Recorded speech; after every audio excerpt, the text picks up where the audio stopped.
Today's April 6th. Let's talk about every game happened on April 5th. We're going to the last game of the regular season, or last week of the regular season. If your team is still in it, you're definitely in the finals. I mean, to be honest, most of the league, the playoff is probably over already because at this point of the season, it's a lot of it is just luck at this point because there's so many guys just don't play, and a lot of guys just out for season as well. The first game is the Knicks beat the Atlanta Hawks. The Knicks, they are going to secure the third seed, most likely. They are right now 3 games ahead of the Pacers, and it might be a good idea to rest some of the players. Um, it might be a good idea. Cat had a great one versus the Hawks. He always does 30 points and 11 rebounds with 2 threes. Good efficiency. OG continues to be absolutely amazing with 24 points and 2 threes. Added a steal and 3 blocks as well. Mikael Bridges, same thing. And Delon Wright's time, I think, is over. Jalen Brunson should be back next game. Delon played well, right? 2 steals, 10 points. Hit 2 threes as well. And Josh Hart did a bit of everything. Again, almost another triple-double with 11 assists and 4 steals. Added 2 threes as well. Shaman came in, hit 4 threes. For the Hawks, Trae Young, pretty mediocre game here with 16 points and 9 assists. And Dyson Daniels added 2 steals and block. The minutes were low across the board because, it's just a blowout. Okongwu also struggled pretty massively with 5 rebounds and 6 points only. Ricochet, 12 points. And Nian came off the bench with 25 minutes and 13 points. Nian can really score and hit threes. He took 13 threes in his 25 minutes. So, yeah, not a bad idea to stream because you just don't know. One of those games he's going to go up for like 6 or 7 threes. Yeah. The next one, the Timberwolves barely beat the Sixers, 114-109. Yeah, I mean, a win is a win. The Timberwolves, after this win, they are, oh my God, it's actually pretty scary when I look at the record because the Clippers won 4 straight, the Timberwolves won 5 straight, and the Warriors, they won 5 straight as well. Meanwhile, Denver Nuggets is on a 3-game losing streak. They're going the other way. So what happened this game? Anthony Edwards just drops 37 points. What a game from him with 6 threes. He's been on a heater. And, the Sixers defense, they're not known for their defense at this point of the season. Mike Conley coming had 4 assists. And Dante, I think coming back from his injury, he has not been good. Still hit 3 threes. Just the minutes is not great. That's the main thing. Yeah, if you give him 28 minutes a night, he's still going to be very useful for next week, in my opinion. Right, same thing with Naz Reid. Right, if the Timberwolves got a back-to-back, Mike Conley's probably going to sit out the game, and now all of a sudden Dante has a lot of value in those 2 days. Right, Nickel Alexander-Walker, same thing. If there's a back-to-back, Mike Conley's out, like you could stream him for a bunch of stats. Rudy also has been he's been playing. I feel like in the last week, Rudy has been absolutely killing it. Let me just look that up. Rudy Gobert, how good he has been in the last month. 28th ranked player. 13 rebounds and 1.2 steals and just 1.1 blocks. So I guess he's not getting that many blocks, but yeah, the rebound is there. Another great one. Julius Randle with 5 rebounds, 4 assists, and 15 points. He had an okay game, right? But in this game, really, Anthony Edwards carried. He's in kind of a sicko mode right now. I do expect Anthony Edwards to pick it up for the rest of the week and just finish the season strong because they need every win. Right? This is playoff mode for them, and those guys are gonna play high minutes. For the Sixers, yeah, Adin Boda, again in foul trouble, but he's a must roster for next week for big man stats and defensive stats. Right? For offensive rebound is also pretty good. He's just an energy guy, Quentin Grimes, 28 points again, pretty good, 6 threes. Right? He's going to average around 20 points next week as well, as long as he's playing. And Jared Butler, he kind of secured the starting point guard, at least for another week. 8 assists. If you need assists, you should definitely have him. Justin Edwards has been struggling, and I think this game he's just Edwards, what happened? Yeah, he got hurt. So Lonnie Walker Depend how if he's gonna play next. Depend on if Edwards availability, but Lonnie Walker definitely could be a guy after all this time. Lonnie Walker again is somebody we could stream for points and threes. Three threes, 18 points and 5 assists, and Yabusele played huge minutes as well. If these Sixer guys, if they're playing, if you got confirmation like Yabusele is playing tonight and starting, like you could definitely stream him, right? He provide his category is pretty unique. He can give you some threes, some rebounds, some defensive stats, and with decent field goal too. Moving on to the next win, the Grizzlies beat the Detroit Pistons 109-103. I believe the Ja Morant was out right before the game, right before they announced the lineup. Like people expected him to play, and he didn't play. So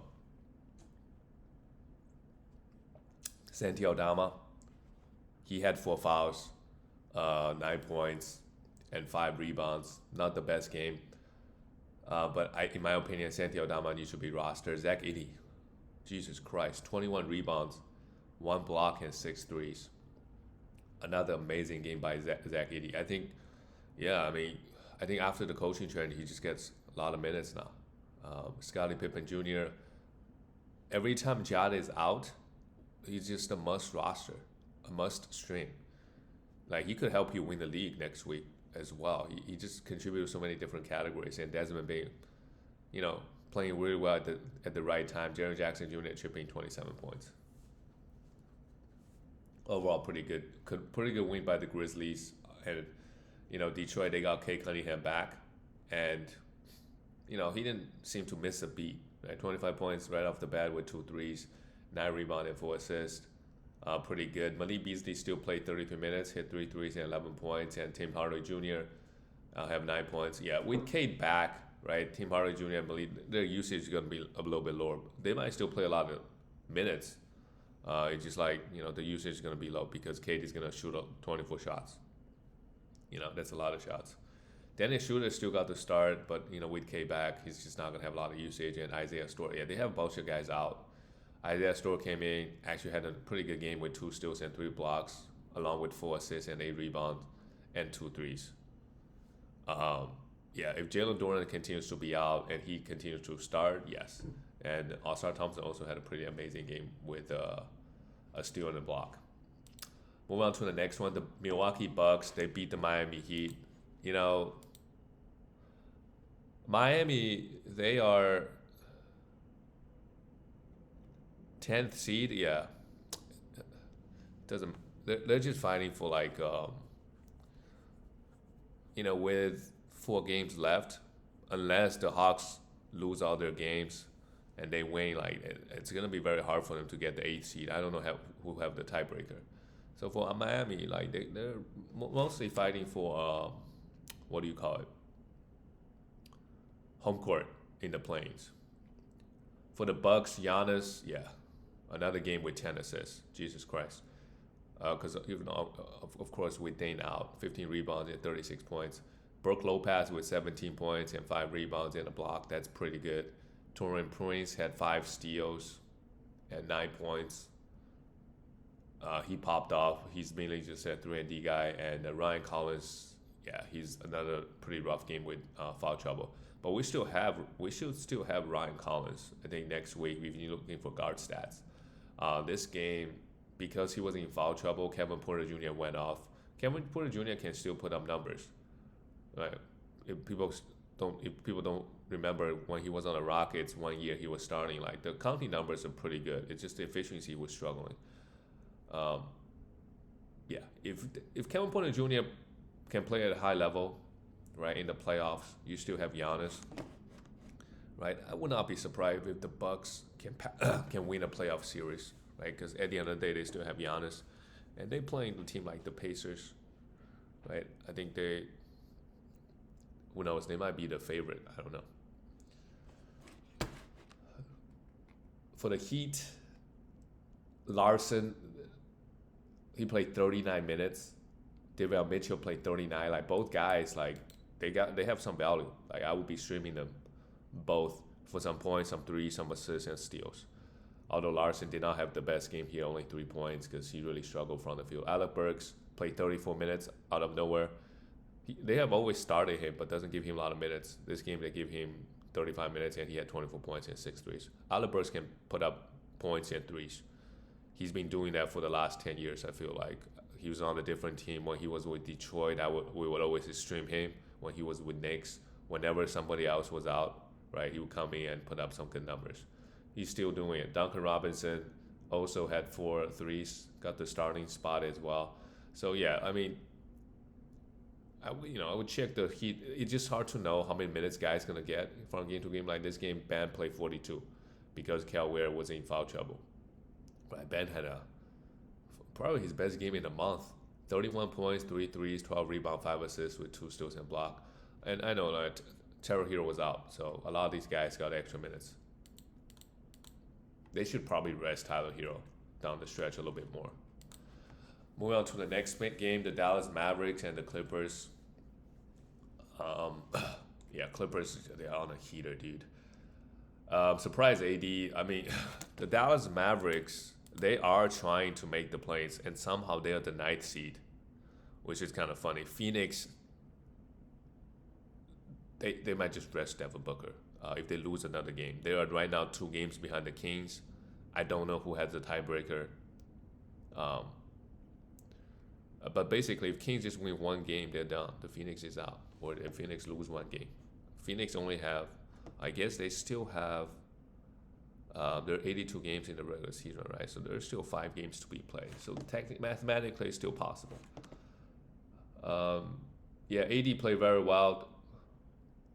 Well, it's still rough for him. 6 turnovers, efficiency was kind of bad. 27 points and 9 rebounds is good. Clay hit 4 threes, didn't do anything else, and Spencer did witty. In an important game, he goes 1 for 11. Right? Clearly, the Mavericks trying to win, but the Clippers, they are a great defensive team. Narji Marshall came off the bench at played 32 minutes. PJ Washington played 30. Derek Lively played 15. The minutes are kind of all over the place, but for next week, right, PJ Washington for sure. If he's on the waiver wire, I would roster him. And Spencer Dinwiddie, right, for some points and for some assists. Honestly, he's not even gonna get that many points with KD back, with AD back. But he's a main point guard. He's gonna get 6 assists a game, something like that, if he continues to start. And Narji Marshall just give you a little bit of everything. Clippers, they are very, very hot. They're a very, very dangerous team as well. Kawhi, 29 points in his 25 minutes. He's in form and he's healthy. For now, he's healthy for now. If they make a deep playoff run, and Kawhi plays well, yeah, I feel like the West is pretty open, to be honest, because a lot of teams they're seeing all very, very high. James Harden, you know who I want to see, like getting a chip the most. It's Harden and it's actually Westbrook, because those guys, if they get a chip, I think the whole narrative about them, it would elevate them a lot, especially for Harden. Like, even though he's not the best player on this team anymore, he and Kawhi, they have different roles, right? He's running the offense, and this year he's been healthy for the most part. 14 assists. Yeah, like they can get a chip, which is obviously very, very unlikely. And Harden's got his issues, right? When in a playoff, when he can't get the free throw the way he wanted, he kind of a lot of times just resort back to step back threes. That's kind of like his own, but that's okay. He's got Kawhi and he got Norman Powell to score. He can cook some third best defender on the team. And this year, forgot about Zubac, goes 11 for 11, 25 points. He's also been on a heater as well. So, yeah, I'm excited to see the Clippers in the playoffs. And they run into OKC or Rockets, right? Especially Rockets, I feel pretty good if Clippers play them, if they run into them. And their bench, they got a lot of good players off the bench, right? Derrick Jones Jr., I think is pretty solid, 3-and-D guy, also have a lot of playoff experience. They got Bogdanovic, I think is actually huge. Bogdanovic can provide, he can hit a lot of big shots, right? He can do a lot with the second unit. Batum also, we know he's played a lot of big games as well. And then Ben Simmons, As funny as it sounds, like he can come in and have a good 15 minutes. Right. Obviously, his shooting is a big problem, um, but he can contribute. That's it, guys. I'll see you tomorrow.